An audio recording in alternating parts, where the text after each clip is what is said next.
இன்றைய உலகத்துல வாய்ப்புகள் அனைவருக்கும் மறுக்கப்படுது அப்படின்னு ஒரு வார்த்தை சொல்றாங்க. வாய்ப்புகள் அனைவருக்கும் மறுக்கப்பட்டால் நீங்கள் பூமிக்குள்ள இருக்கிற விதை மாதிரி முதல்ல உங்களுடைய பவுண்டேஷன் ஸ்ட்ராங்கா இருக்கா? உங்களுடைய ஒரு நிறுவனமாக இருக்கட்டும் அப்படின்னா அந்த நிறுவனத்தில் உங்களுடைய வாய்ப்புகள் மறுக்கப்படுது அப்படின்னு சொல்லினா யாரும் இந்த உலகத்தில் நம்ம முன்னேறணும்னு எண்ணம் இல்லை. அவங்கவுங்க முன்னேறணுன்ற எண்ணம் தான் அதிகமாக இருக்குமே தவிர நமக்கு இந்த வாய்ப்பு கொடுப்பாங்க அப்படின்னு யாரையும் எதிர்பார்க்காது. அந்த வாய்ப்புக்கு தகுதியான ஆளாக நீங்கள் முதல்ல இருக்கிறீங்களான்னு ஃபஸ்ட்டு பாருங்க. எனக்கு ஒரு சான்ஸ் கொடுத்தா அப்படின்னா எல்லா கதவுகளும் உங்களுக்காக திறக்கும். எப்போ நீங்கள் அதுக்கு சரியான ஆளாக இருக்கணும்.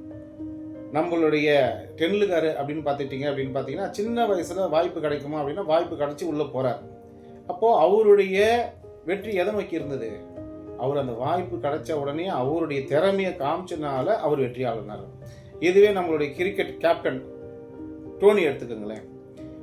ஒரு 7 பேர் நல்லா விளையாடுவாங்க, 5 விக்கெட் விழுந்துருது, 6வது விக்கெட்டுக்கு போறாரு. நம்மளுடைய இந்தியாவுக்கும் பாகிஸ்தானுக்கு நடக்கிற மேட்ச்ல நம்ம தோத்துட்டோம், நம்ம ஃபெயிலியர் அப்படின்னு நினைக்கும் பொழுது அந்த மேட்சை வின் பண்ற அளவுக்கு பயிற்சியும் முயற்சியும் தொடர்ச்சியாக செஞ்சு நான் ஒரு பேட்ஸ்மேன்ன்ற அளவுக்கு இருந்தனால அவர் அந்த மேட்சை வின் பண்ணி கொடுத்தார். அப்போ வாய்ப்புகள் கிடைக்கும்ன்றது அந்த வாய்ப்புகள் எப்பெல்லாம் வருமோ அதுக்கேற்றாம நம்ம தயார்படுத்திக்கணும்.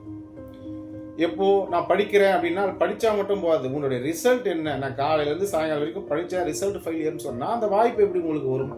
ஒரு தொழில் ரீதியில நீங்கள் எடுத்துக்கிறீங்க, அந்த தொழில் ரீதியில நீங்கள் உங்களுடைய கவனம், உங்களுடைய செயல், உங்களுடைய ஆக்கம், உங்களுடைய நிலைப்பாடுகள் என்னன்றது நீங்கள் முதல் புரிஞ்சுக்கணும். அந்த புரிஞ்சால் மட்டும்தான் அந்த தொழிலில் நீங்கள் வெற்றி பெற முடியும்.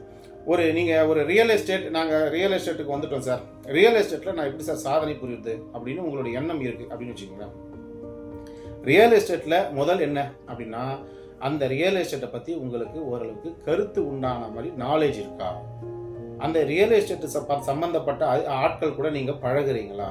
ரியல் எஸ்டேட்டில் என்னென்ற விவரம் உங்களுக்கு தெரிஞ்சுதா அப்படின்னு முழு விவரமும் நீங்கள் தெரிஞ்சுக்கின பிறகு அதை நீங்கள் மறுபடியும் ரீசர்க்குலேஷன் பண்ணணும். நன்றி, வணக்கம்.